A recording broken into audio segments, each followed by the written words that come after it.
অকল আপোনাৰো বাৰু ফোনৰ স্পেচৰ বাবে সমস্যা হয় নেকি? আপুনিও বাৰু ফটো ভিডিঅ' ৰখাত কিছুমান অসুবিধা পায় নেকি? এই ধৰক যেনে ধৰক আপোনাৰ মেমৰি ফুল হৈ গ'ল, তো আপুনি আৰু বস্তু ৰাখিব নোৱাৰে। তো বন্ধুসকল, এই ভিডিঅ'টোৰ যোগেদি আপোনাক মই আজি এনেকুৱা এটা টিপছ এণ্ড ট্ৰিক্স দিম, যিটোৰ যোগেদি আপুনি যিকোনো বস্তু, ফটো হওক, ভিডিঅ' হওক, গান হওক, যিকোনো যিমান জিবিৰে নহওক কিয় আপুনি কোনো সংকোচ নকৰাকৈ সকলোবোৰ বস্তু আপোনাৰ ফোনতে ৰাখিব পাৰিব। ইয়াৰ আৰু এটা সীমাবদ্ধতা হৈছে কি, যদি আপোনাৰ ফোনটো হেৰাই বা ভাগিও যায়, তেন্তে আপুনি সেই ৰখা ফটো ভিডিঅ'খিনি পুনৰ আপুনি ঘূৰাই পাব পাৰিব। তো বন্ধুসকল, বলক অলপ সময় নষ্ট নকৰি আজিৰ এই ভিডিঅ'টো আৰম্ভ কৰোঁ। তো বন্ধুসকল, আপোনাৰ ফোনত যেতিয়া স্পেচ নাইকিয়া হয়তো আপুনি ভাবে কি মোৰ ফোনৰ ৰেম কম হয়তো, মোৰ SD কাৰ্ড সৰু, বা মই এতিয়া কি কৰিব লাগিব? আপুনি ভাবে কি প্ৰথমতে মই এতিয়া ডাঙৰ বা হাই ৰেংকৰ SD কাৰ্ড এটা কিনিব লাগিব, হাই ৰেংকৰ ফোন কিনিব লাগিব? ন গাইছ, আপুনি ভুল ভাবিছে। তো আপুনি কি কৰিব লাগিব, মই চিম্পলি শিকাই দিছোঁ। যেতিয়া আপোনাৰ ফোনত যিকোনো বস্তু আপুনি ৰাখিব হ'লে আপুনি আপোনাৰ সুবিধাৰ কাৰণে গুগলে আপোনাৰ কাৰণে বহু ধৰণৰ সুবিধা কৰি দিছে, যিটোৰ লাভ আপুনি এতিয়ালৈকে লোৱা নাই। তো আপোনাৰ যদি ফটো ভিডিঅ' ৰাখিব লাগে আপোনাৰ জীৱনৰ কাৰণে, আপোনাৰ আনকি ফোনটো ভাগি গ'লেও বা হেৰাই গ'লেও সেই ফটো ভিডিঅ'খিনি আপুনি পুনৰ ঘূৰাই পাব পাৰিব। তো বলক আপোনালোকক আজি শিকাই দিওঁ। তো প্ৰথমতে আপুনি যিটো গুগলে উলিয়াইছে, তাৰ আপুনি যিটো গুগল ড্ৰাইভ বুলি কয়, সেই গুগল ড্ৰাইভত আপুনি আপোনাৰ সকলো ধৰণৰ বস্তুসমূহ ৰাখি থ'ব পাৰে।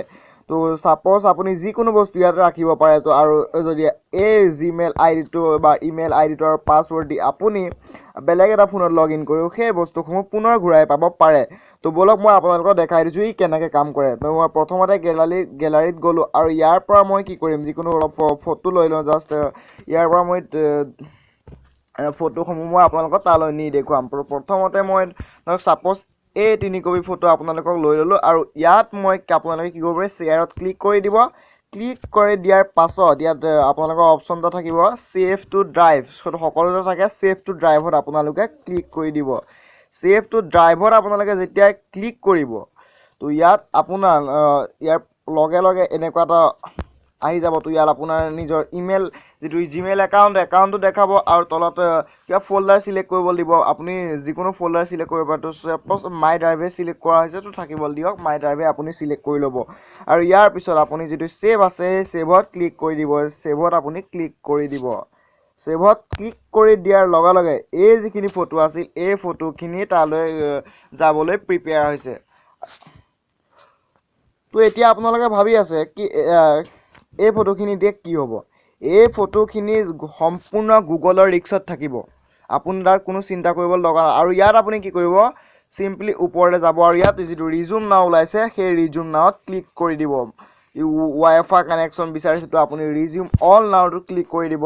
তো অট'মেটিকেলি আপোনাৰ দেখাইছে আপলোডিং 3 ফাইলছ, যিটো হৈছে আপলোড হৈছে গুগল ড্ৰাইভলৈ। তো দেখাইছে 256 KB হৈছে কমপ্লিট হোৱালৈ আমি ৱেইট কৰি লওঁ। তো দেখা পাইছে আপোনালোকে এয়া সম্পূৰ্ণৰূপে গুগল ড্ৰাইভত আপলোড হৈ গৈছে। তো এতিয়া আপোনালোকে ভাবিছে যে মই গুগল ড্ৰাইভত আপলোড কৰি মোৰ স্পেচটো ক'ত কমি গ'ল? আপুনি এতিয়া চিম্পলি কি কৰিব জানে, আপুনি সেই যিখিনি ফটো এতিয়া গুগল ড্ৰাইভত আপলোড কৰিছিলে, মই আপোনালোকক দেখাইছোঁ এই ফটো কেইকপি আমি গুগল ড্ৰাইভত আপলোড কৰা হৈ গ'ল। চিম্পলি আপুনি ইয়াৰ পৰা ডিলিট কৰি দিব। তো 1 কপি ফটো যদি 5 MB কৈ থাকে, আপোনাৰ 15 MB খালী হৈ গৈছে। তো অলৰেডি আপুনি যিকোনো সকলোবোৰ ফটো তালৈ বা থৈ ল'ব পাৰে, আৰু আপুনি এইবোৰ গেলাৰীৰ পৰা ডিলিট কৰি দিব পাৰে। তো এতিয়া আপুনি ভাবিছে ৰাখি দিলোঁ হয়, এতিয়া আমি কি কৰিম?